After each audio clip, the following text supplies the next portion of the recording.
নানা সংকটের মধ্যে এবার নতুন চ্যালেঞ্জের মুখে পড়েছে ইরান।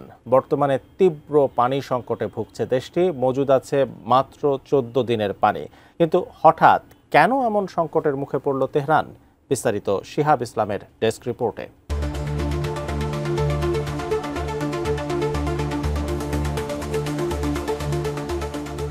তীব্র খরার মুখে ইরান। রাজধানী তেহরানের প্রধান পানির উৎস 2 সপ্তাহের মধ্যেই শুকিয়ে যেতে পারে এমন আশঙ্কা প্রকাশ করেছে দেশটির সরকারি সংবাদ মাধ্যম। বিশেষজ্ঞরা বলছেন, ইরান কেবল পানি সংকটে নয়, পানির দেউলিয়ত্বের মুখে। তেহরানের প্রধান জলধার আমির কাবির বাঁধে বর্তমানে মাত্র 14 মিলিয়ন ঘনমিটার পানি রয়েছে। 1 বছর আগেও এই পানির পরিমাণ ছিল প্রায় 6 গুণ বেশি, 86 মিলিয়ন ঘনমিটার। শহরের পানি সরবরাহ সংস্থার পরিচালক বেইজাত পারশা সতর্ক করে বলেছেন, এই পানি বর্তমান চাহিদায় সর্বোচ্চ 2 সপ্তাহ চলবে। এরপরে রাজধানীর বিভিন্ন এলাকা ডে জিরো অর্থাৎ সম্পূর্ণ পানিশূন্য অবস্থায় পৌঁছে যেতে পারে। সরকারি বার্তা সংস্থা IRNA জানিয়েছে, 1 শতাব্দীর মধ্যে বৃষ্টিপাতের পরিমাণ সবচেয়ে কম। যদি শিগগিরই বৃষ্টি না হয়, তাহলে টেকসই পানীয় জলের সরবরাহ ব্যবস্থা ভেঙে পড়বে। রাজধানীর বাসিন্দারা বলছেন, অনেক অ্যাপার্টমেন্ট ভবনে পানির চাপ এতটাই কম যে ট্যাঙ্কগুলো দ্রুত ফাঁকা হয়ে যাচ্ছে।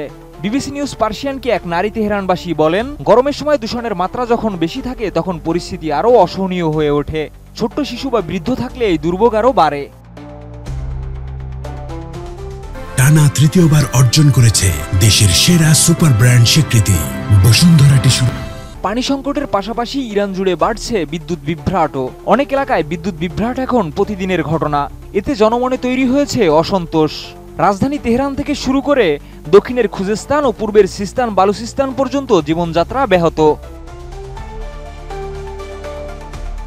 জাতিসংঘ বিশ্ববিদ্যালয়ের পানি, পরিবেশ ও স্বাস্থ্য ইনস্টিটিউটের পরিচালক অধ্যাপক কাবেহ মাদানি এই পরিস্থিতিকে বর্ণনা করেছেন পানির দেউলিয়ত্ব হিসেবে। তার ভাষায়, এটি এমন এক অবস্থা যেখানে এত বছর ধরে পানি অতিরিক্তভাবে ব্যবহৃত হয়েছে যে ক্ষতি এখন আর পুরোপুরি পুষিয়ে নেওয়া সম্ভব নয়।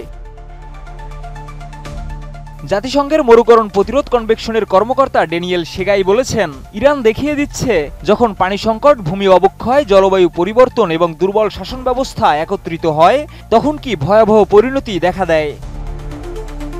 বাস্তবে ডে জিরো পরিস্থিতিতে হাসপাতাল ও জরুরি সেবাগুলোকে অগ্রাধিকার দেওয়া হবে। সাধারণ বাসাবাড়িতে পানি সরবরাহ সীমিত করা হবে, আর অনেক এলাকায় পর্যায়ক্রমে কল বন্ধ থাকবে। ধনী পরিবারগুলো ছাদের উপর পানির ট্যাঙ্ক বসিয়ে কিছুটা সুরক্ষা পেতে পারে, কিন্তু দরিদ্র পরিবারগুলো পড়বে চরম দুর্ভোগে। পরিস্থিতি সামাল দিতে প্রেসিডেন্ট মাসুদ পেজিকশিয়ান নাগরিকদের পানি ব্যবহার অন্তত 20% কমানোর আহ্বান জানিয়েছেন। সরকারি পরিসংখ্যান বলছে, জুলাই মাসে পানি চাহিদা আগের বছরের তুলনায় 13% কমলেও সংকট এড়াতে আরও 12% হ্রাস প্রয়োজন। এদিকে বিদ্যুৎ ও জ্বালানি সংকট মোকাবেলায় সরকারি অফিসগুলো বন্ধ রাখা হচ্ছে, যার ফলে ব্যবসায়ীরা ক্ষতির অভিযোগ তুলছেন। অধ্যাপক কাবেহ মাদানি বলেন, মানুষ অভিযোজিত হতে পারে, কিন্তু যদি আগামী বছরও খরা অব্যাহত থাকে তাহলে আগামী গ্রীষ্ম ইরানের জন্য আরও কঠিন হতে পারে। শিহাব ইসলাম, ATN নিউজ।